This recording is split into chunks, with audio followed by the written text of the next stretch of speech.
Hello everybody, Jade Hamilton here, and today we're going to do things a bit differently. This first chapter of Matilda, I'm going to read by itself because it's quite a heavy chapter, because it details some of the things that poor Miss Honey has gone through during her childhood, and I'm aware that some of that might be a bit worrying, a bit upsetting for people. So I'm putting it in a separate video so that people can skip it if they should wish. And then I'm going to read the last section of Matilda all in one chunk. As per all the videos where I read, all copyright goes to Roald Dahl, Quentin Blake and Puffin.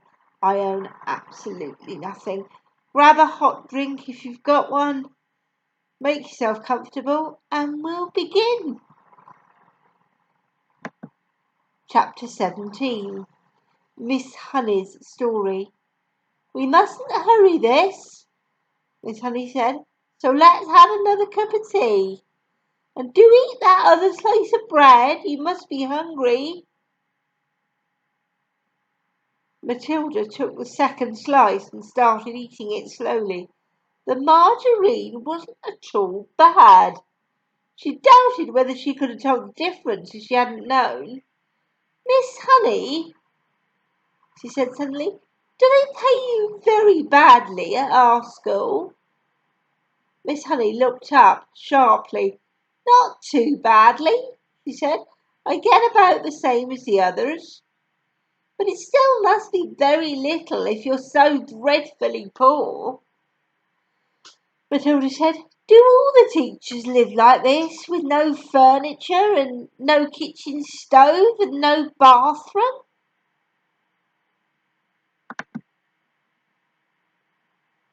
No, they don't, Miss Honey said, rather stiffly.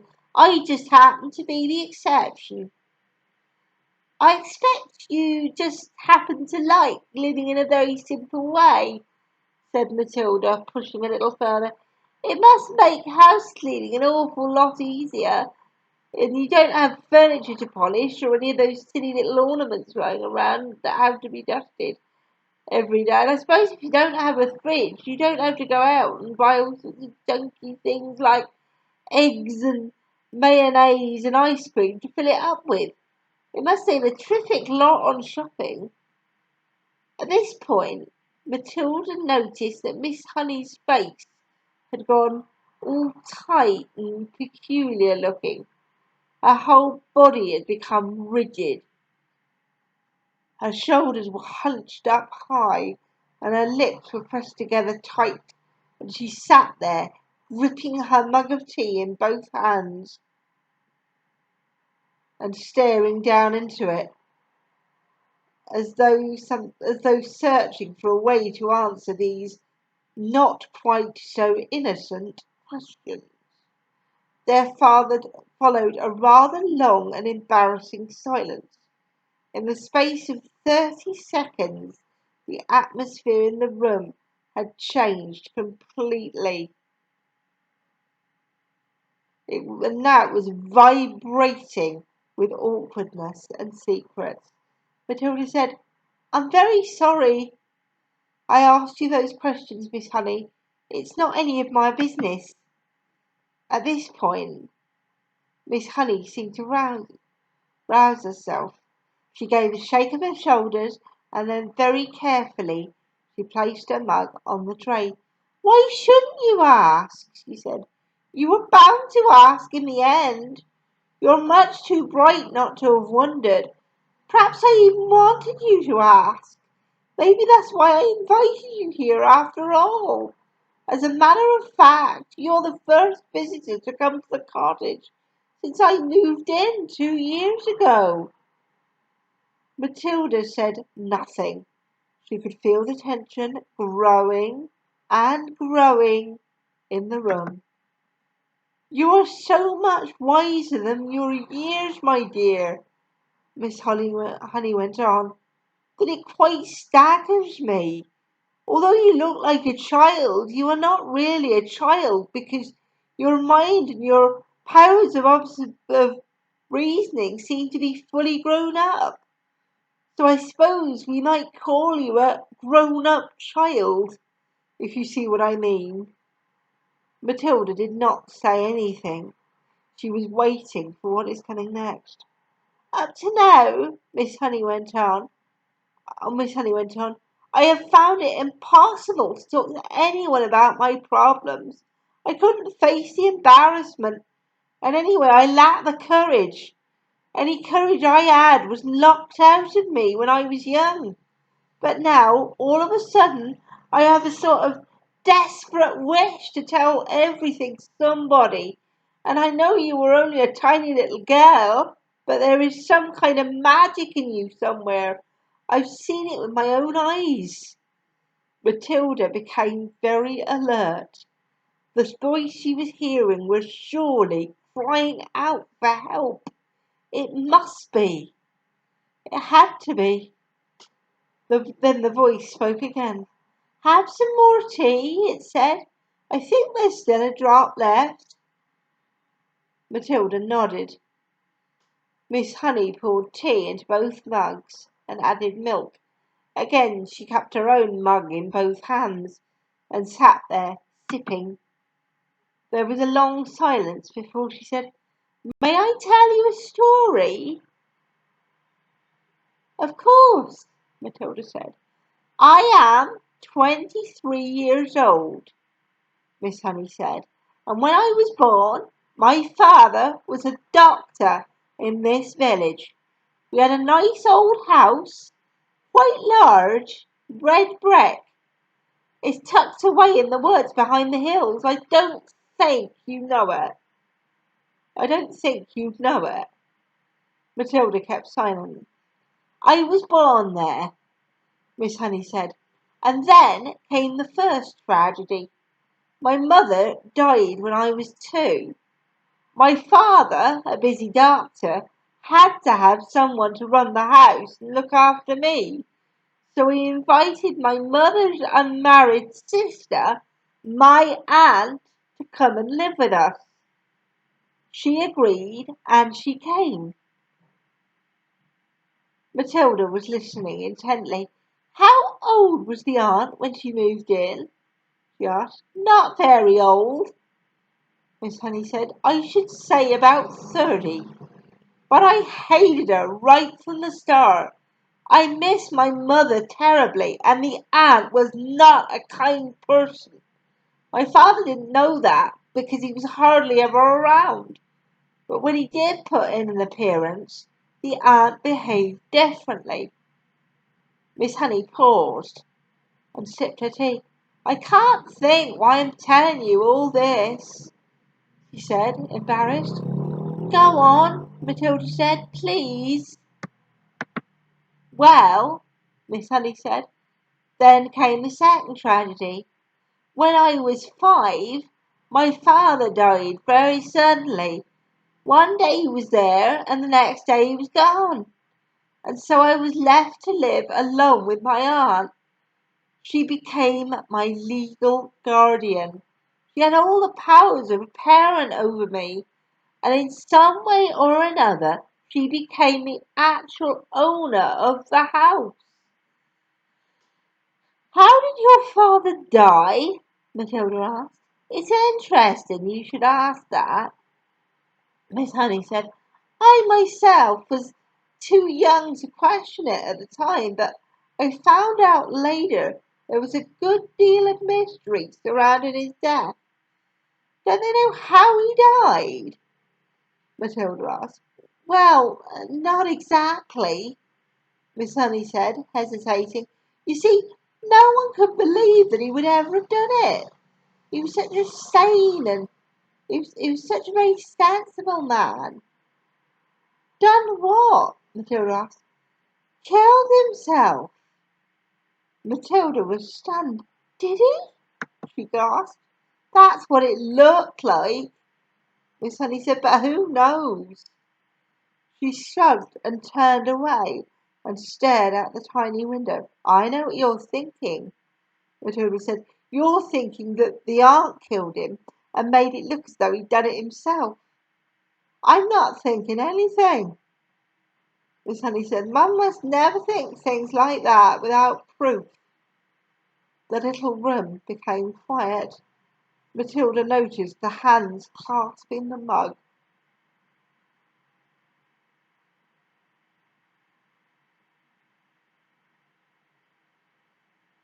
Were trembling slightly. What happened after that? She asked. What happened when you were left all alone with the aunt? Wasn't she nice to you? Nice? Miss Honey said. She was a demon.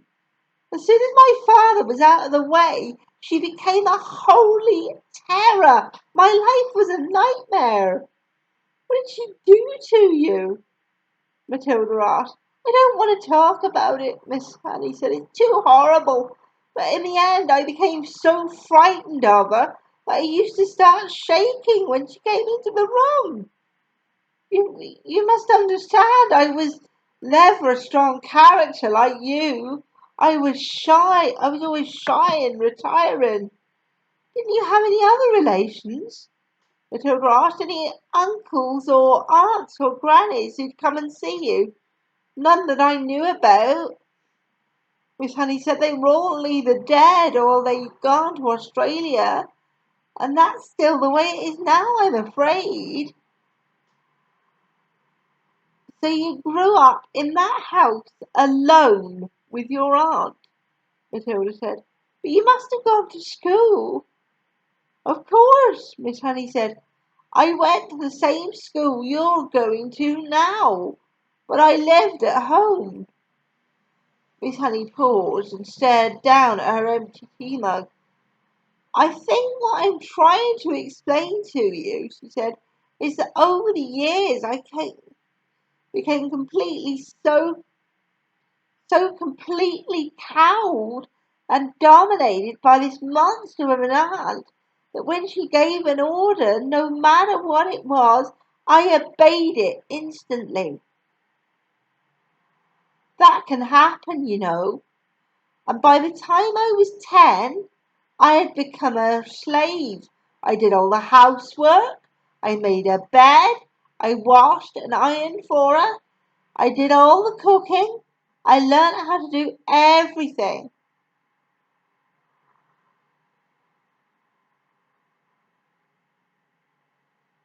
To whom? Miss Honey said. And anyway, I was far too terrified to complain. Did she beat you? Let's not go into details, Miss Honey said. How simply awful, Matilda said. Did you cry nearly all the time? Only when I was alone, Miss Honey said. I wasn't allowed to cry in front of her, but I lived in fear. What happened when you left school?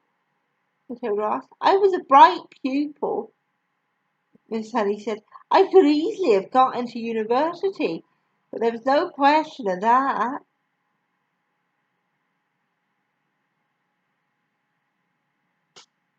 Why not, Miss Honey? Because I was needed at home to do the work. Then how did you become a teacher?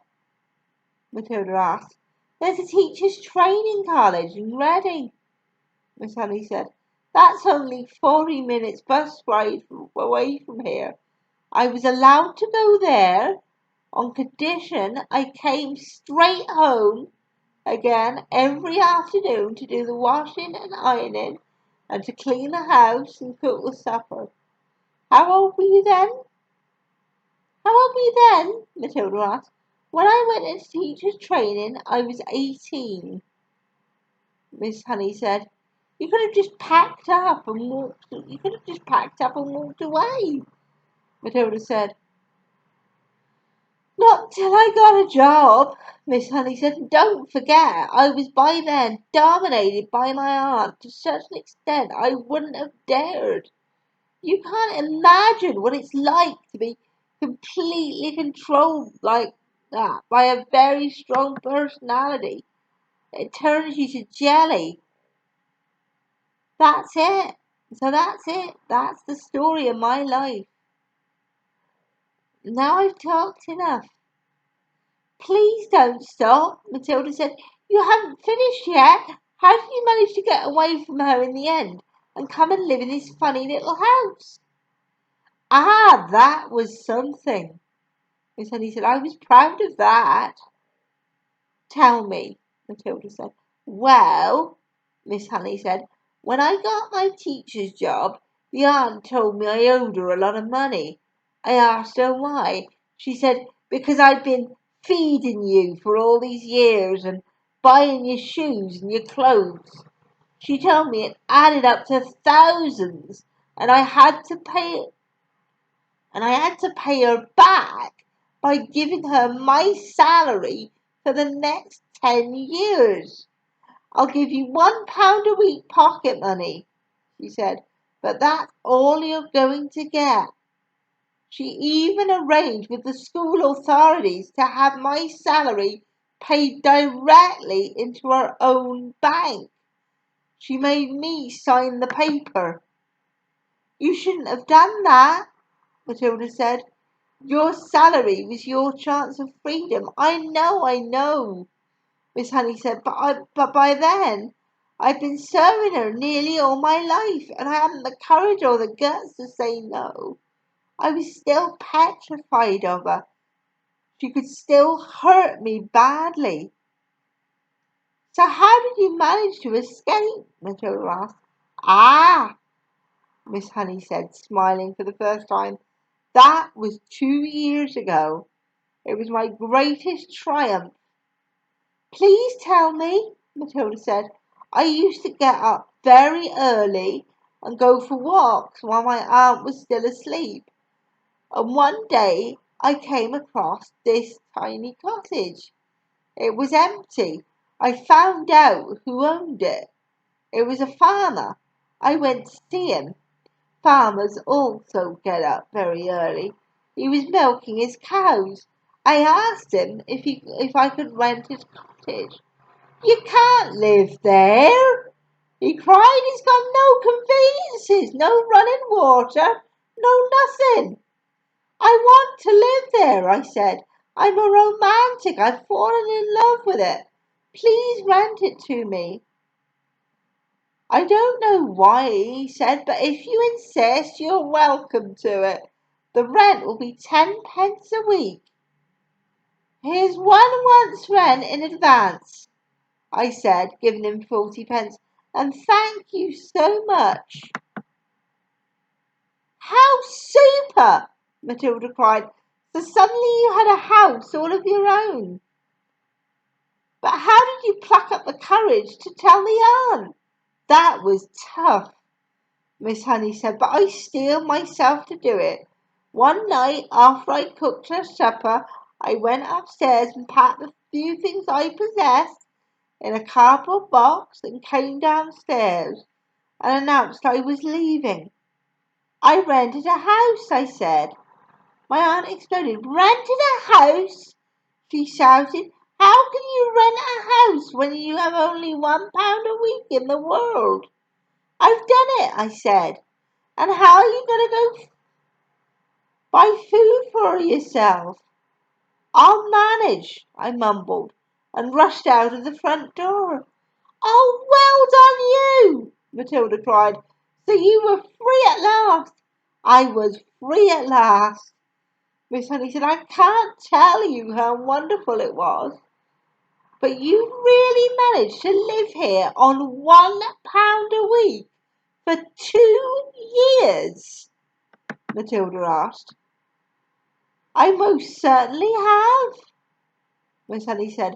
I pay 10p rent, and the rest just about buys me paraffin for my stove, and for my lamp, and a little milk, and tea, and bread and margarine. That's all I need, really.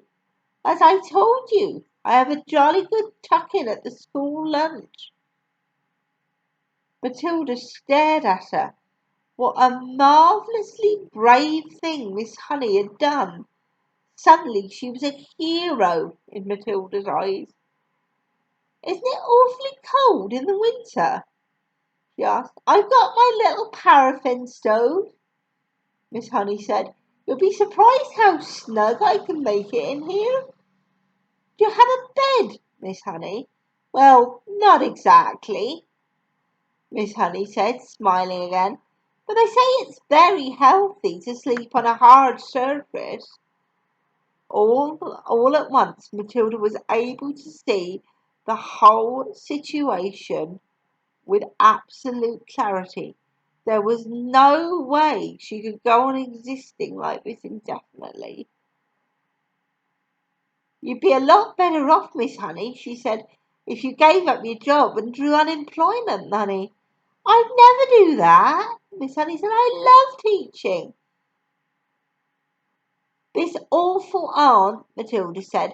I suppose she's still living in your lovely old house. Very much so, Miss Honey said. She's still only about 50.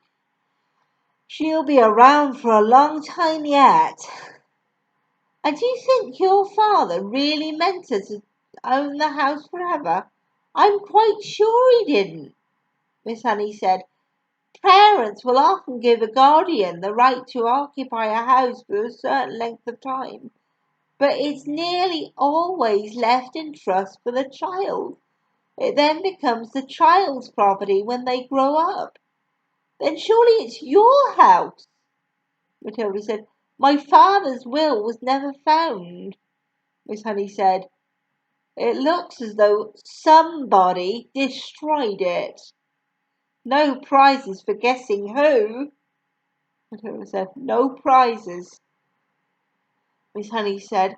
But if there's no will, Miss Honey, then surely the house goes automatically to you. You're the next of kin. I know I am, Miss Honey said. But my aunt provided a piece of paper, supposedly written by my father, saying that he leaves the house to his sister-in-law in return for her kindness in looking after me.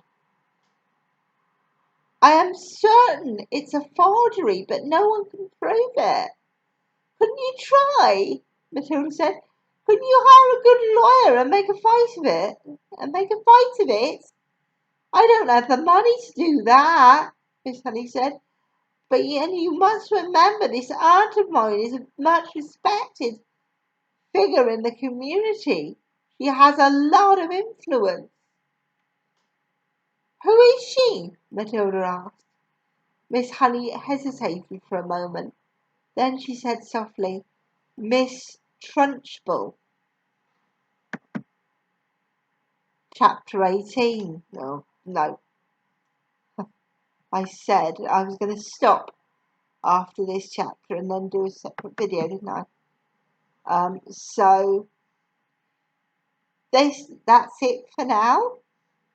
And I will see you in the next one. Cheerio!